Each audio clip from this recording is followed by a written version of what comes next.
Righty-ho then. Here I have a small diamond burr, very small one. And my first little task in this video is to start neatening up the very tips of the petals. Lots of water.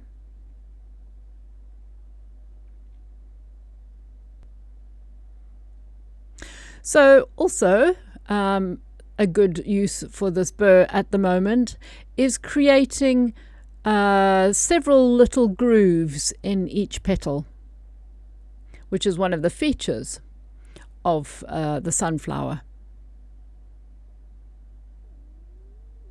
A steady little flow, neat little point, and a nice flowing ridge.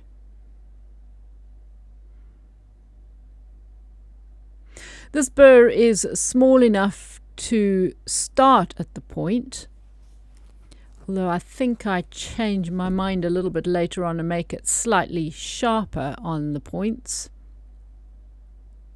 But I was also trying to make it a little bit deep as well, which matches the rest of the petal, because I had tended to sort of flick the burr up at the ends.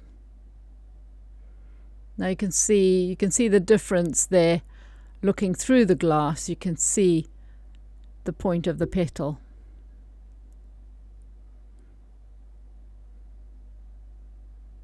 Now if you've got a lot of time, obviously I sort of am limited in time with these little videos that I do for my teaching.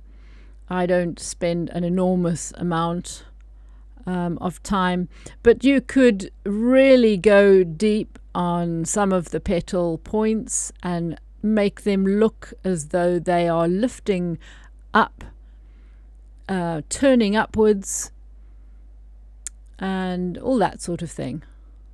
You can have quite a bit of fun.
I must say that while I am engraving the ridges, I am pressing relatively hard because they are much deeper.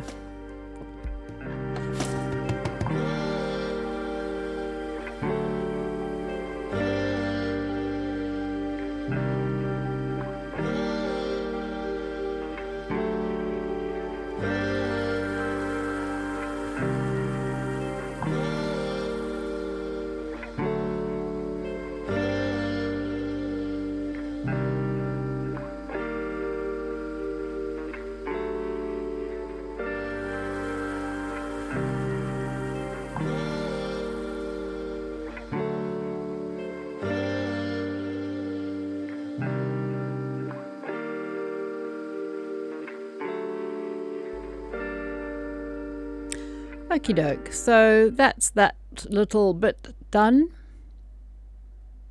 and it's looking quite nice, I suppose. Looking through, lots of 3D effect. You can see the ridges that I've created. That's without even putting extra shading in. I think I do shade it a bit more. Right, no, what I'm going to do now is use a white stone. Now, that is not a Jura white or a white Arkansas, which I'm showing you now. It's not one of those. It is a slightly rougher stone, more like the pink one, which I've just shown you.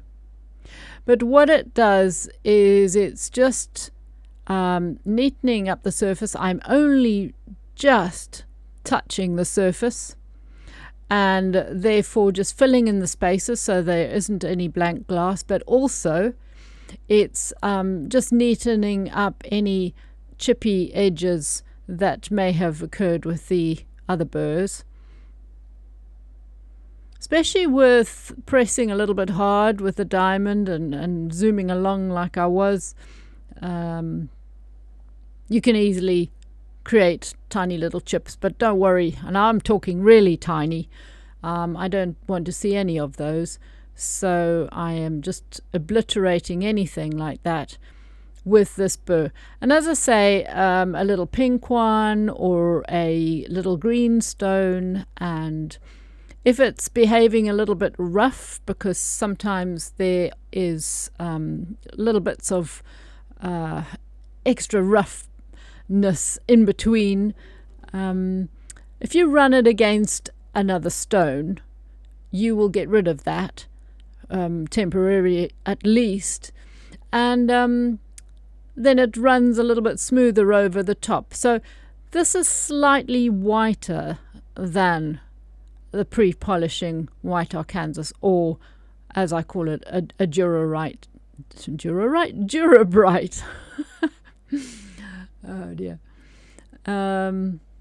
Right, so that being done, I have now decided to use a little rat's tail and neaten up some of the points even further, just making them a little bit, not sure about that one, yeah. So holding it in the direction of the point, you can literally just sort of drag it out. It's quite possible I wanted to make some of them a little bit longer.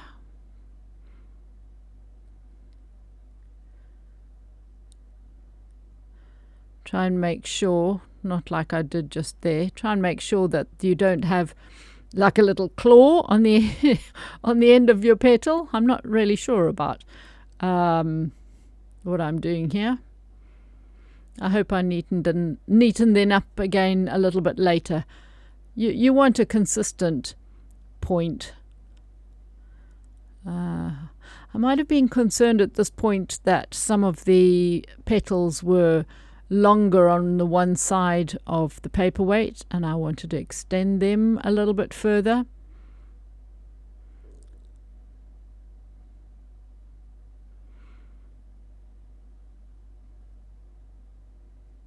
Anyway, you can play around with it.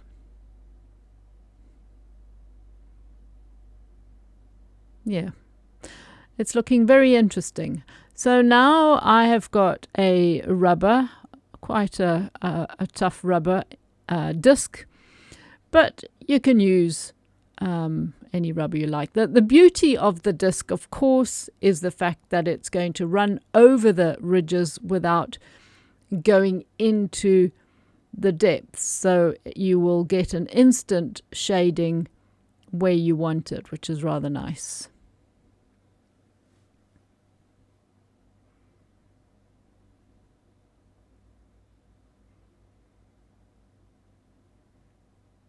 This is your little creation. You don't know where the sun is shining. You don't know how the wind is blowing. You don't know how old this flower is, or really there's so much while you're creating it. So don't be worried about the shading. There are billions and billions of scenarios. So just go for it. Now I can see I have been a little bit concerned about what I did with the rat's tail, so I'm just neatening up those very sharp tops.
I'm only using a normal tea towel, in case you're wondering what I'm drying it with.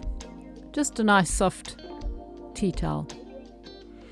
Now, I have a feeling, yes, that's what I'm going to do next. Remember, right at the beginning, I mentioned how once I have done the petals, I will carry on adding a little overflow of these little dots, because that was what I could see in the image that I was using,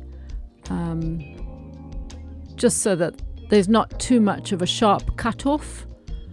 And these little stamens, or whatever they are, just extend slightly into the petals.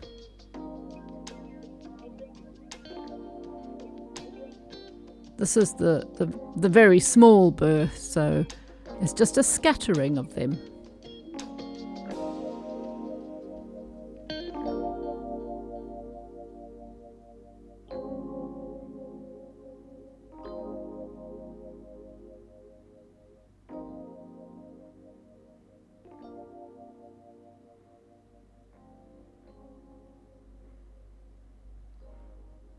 That's the engraved side.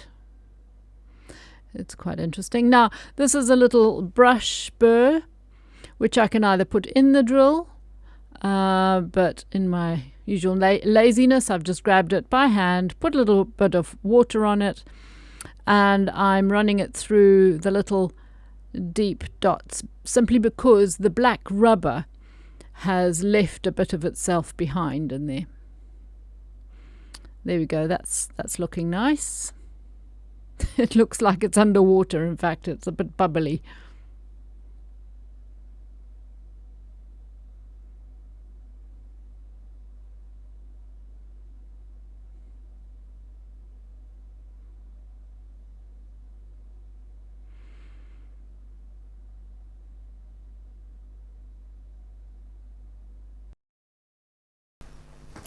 Right, so how are we getting on? So we are this far. And obviously I'm showing you the upper side rather than the engraved side, and it's rather fun. It's not uber realistic. The middle, I mean, that if you look at photographs, it is slightly different to that. But this is my impression of the middle of the sunflower. And as promised, I'm going to use the upper surface. I am going to add a little bee, and it's just been World Bee Day, because obviously they are really important, and I thought that would be a very nice thing to do, and I absolutely love bees, of course. And so now, as I promised, I'm going to try something a little different. I don't often do this. I'm not an expert in it at all, but I have got a box of tricks here. Some of it is very old. Now, there you go. I bought that many years ago in France. A gold, I think there's a different shades of gold. It might be the same. Oh no, that one's a silver one. So yeah, no, that's a silver. We won't be using a silver. And there's more gold.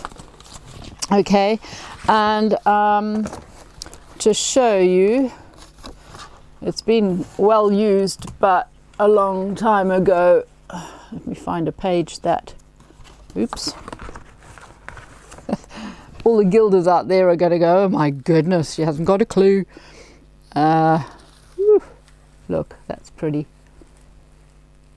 And this is pucker stuff. What does it say? It's all in French, so that's no good.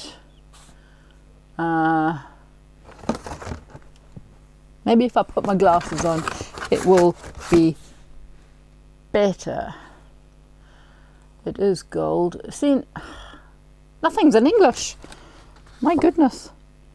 Oh yes. So I've got the paste that I had to buy. That's this paste. There we go. And that is pretty old as well. I'm not sure if I'll be able to open it. Not even sure if it's still liquid. So I have got another one that's not quite as old. There we go. Ready to use water-based preparation for gluing gold leaf and flakes. Okay, so that one I've not ever used before, but that's what we're probably going to use. I also have in my little selection of goodies, I've got some gelatine sheets, which is also what you can mix with water to use. And then I've got this little pad, which I probably won't need, quite frankly. That is what, it's a little special little mat that you cut your gold leaf on. And I've got some gadgets somewhere. Yeah, oops. I've got a special knife that cuts the gold, but I can tell you I won't need to use that because I have got lots and lots of little pieces. So you keep all your little pieces. That is a great big brush, which I won't even need. I forget what they call it, but it's what you splosh your gelatine mix on with, which of course I've got a different mixture of stuff, and then that is a special little brush that picks up the gold leaf. There are many videos out there on the subject if you ever want to look into that, but I am going to use the tiniest bit. Whoops, oh, it's floating around all over the place. Look, there's a tiny little bit, one of my leftover pieces from a while ago, and I'm sure it'll be fine. So we'll experiment on this, and that's going to go on somewhere on the B on the top. So, oh, and that'll just create this 3D effect, which will be hopefully really exciting. Okay, so let's get on with that. And you may first notice the light. Yeah, I'll tell you about that in a moment. Anyway, looking at the picture, I was just looking at the spiky bits in the very middle, so I decided to take out this very tiny diamond and make some of them a little bit spikier, because that initial bit of engraving was very flat. So I'm just adding a little bit more dimension to those middle bits, and sort of at the top of the triangle, I am just pushing it, doing a little line up and then pushing it inwards to create the slightly lifted point, which will make it a little bit more interesting from the other side.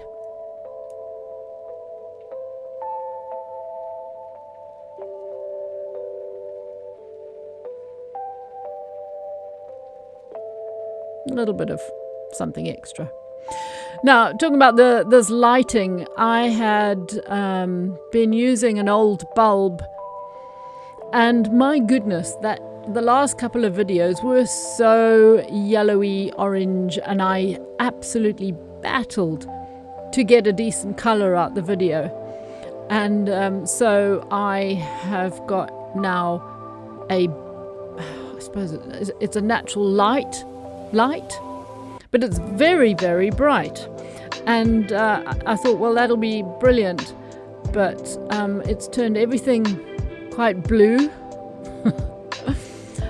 And yes, for this particular shot that's not really very clear.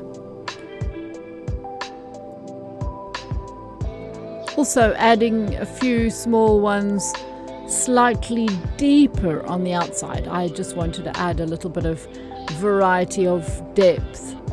You can't really see it there, but just a little bit more random, which is rather nice.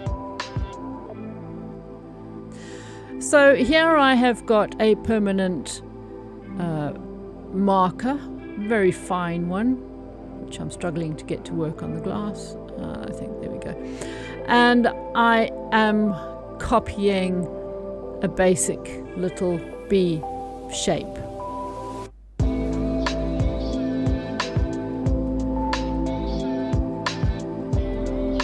It's not a very good bit of anatomy because you can't really see it very well, but those legs need to be coming from the middle bit of the body with an elongated little part of the leg, which I add in a bit later. But it's just a rough shape of it. And hopefully the right sort of size. Bearing in mind it's a little bit closer to you than the flower, and you don't know how much closer to you it actually is. And my wings are a bit drastic, so I change the shape of the wings as well once I've got the drill in my hand. But it's just to give me a general idea. So here I have a fair sized diamond round burr, and I'm actually just working dry here. A bit naughty, no water, no I hope I've got a mask on. I'm not sure I have actually. I'm just doing this in a hurry and I was being a little bit careless. It's only a brief moment. Sometimes I don't breathe if I am doing a little bit of dry work. In actual fact, it's really quite quick. I blow the dust away and I look away, take a bit of a breath, and then I slowly breathe outwards and blow it forward. It's only for the brief time that I'm using this diamond. And because this is really good crystal, it did engrave very, very easily working dry, and I've gone relatively deeply. So here I've got a little Dura white and made a sort of a really large eyeball, but that of course I will reduce the size of it once I've polished it out.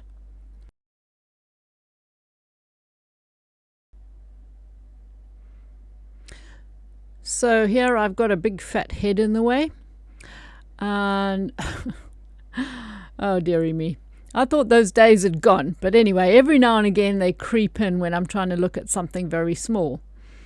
It's only for a brief while, and you can see me roughly adding the top of the legs in. Come back. And right, here I've got a little rat's tail for these tiny weeny little feelers and its little mouth.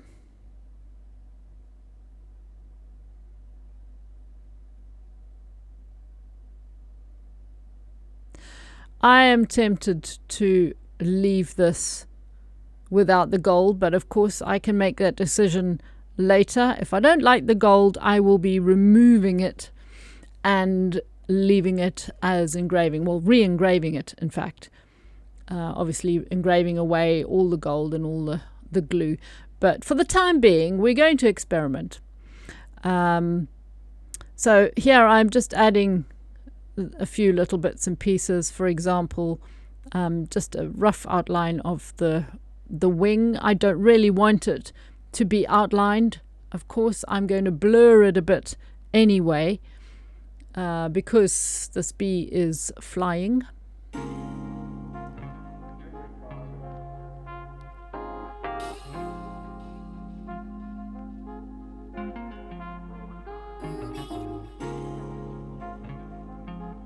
Tiny little diamond and just neatening up the shapes.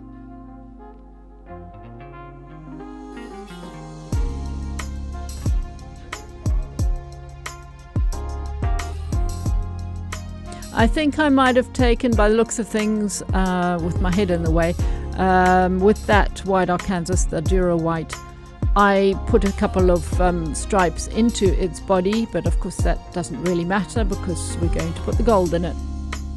So here I am sharpening the tip of tiny pencil rubber because I want to darken the eye, which I've used the Dura white on. And yes, it looks like an enormous eye because at the moment it is. He's an ugly-eyed bee. and but of course it's to get that shape right, and then I will use a little diamond to create the outer lines of the eyeball. I don't know, lots of eyeballs in it, but it's the eye.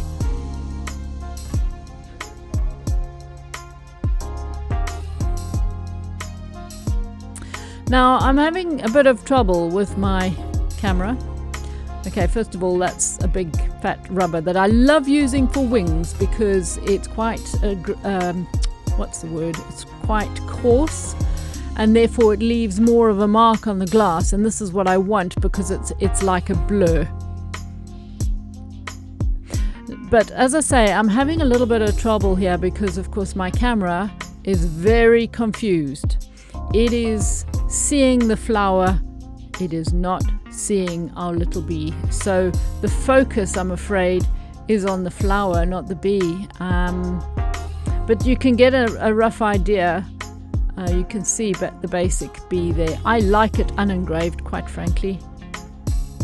But don't worry, we are going to play in a moment.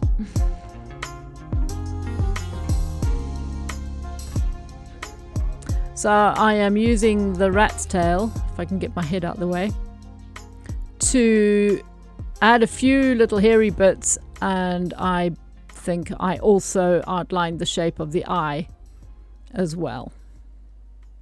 But I did get my head in the way. But you can see if you look at the shape of the eye, it is quite large, but it is specific. So here I have got actually a rather nice lipstick brush, obviously not been used for lipstick or has been cleaned, and I rather like that brush. I might sneak it back home again.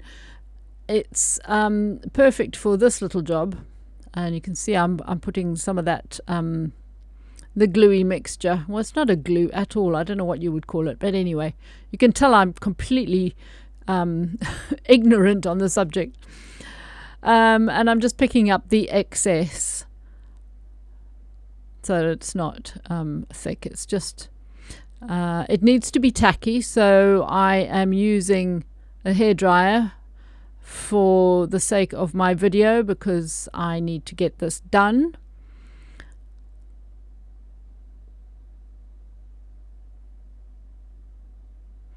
And here you can see I've just plonked some gold in there. I'm sorry, Gilders. You're going, what? What is she doing? Oh my gosh.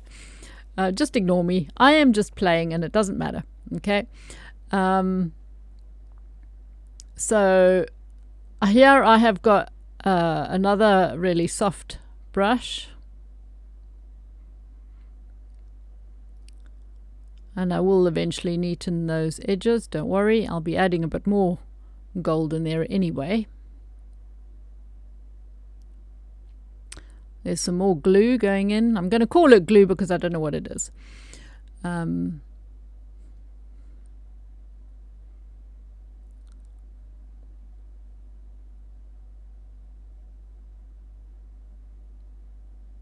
Nope. I know what I was thinking. I'm thinking, do I put this gold everywhere? Do I put it in his legs? And I should have done, I suppose.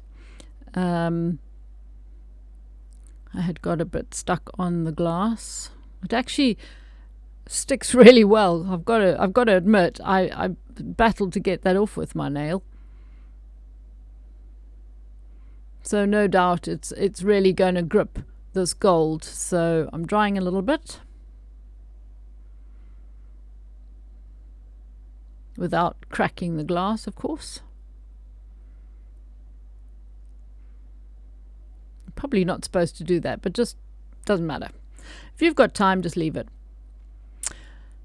Here's another little bit of gold I'm whacking on there.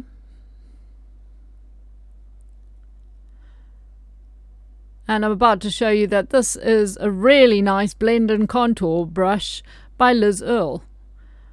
And I might sneak that one back home as well because it is really nice. Oh dear.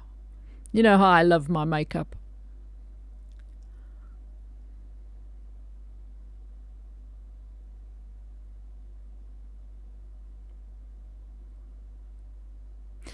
So we have this problem. We can see the bee, but we can't see anything else because, oh man, there's just too much going on in the background. And of course, when you are engraving on the upper surface, when there is engraving on the other side, the engraving on the upper surface is matte and much duller, whereas the engraving on the other side is brilliant. So it is difficult to see the rest of this bee. So I'm quite concerned about that. I am not about to shade the flower to such an extent that the bee shows up, because that would just be silly. But I really do need to keep these things in mind. I like the idea, of course, and I have done many paperweights with something on the bottom and on the top. But to be honest, there's usually something darker underneath, and then you can see what I've put on the top much more clearly. Anyway, so this is our dilemma, and I do apologize again to all gilders because I'm quite clueless and I am just experimenting. I want to see if this is going to work. It's I'm giving it about sort of 4 out of 10 at the moment, to be honest, and I will be going back to it and playing around with it, I think, a little bit more, and maybe adding more gold, maybe removing the gold. I'm not really sure, but I think it's not quite what I had in mind. It is not showing up. I might even add a few more bees, I'll see.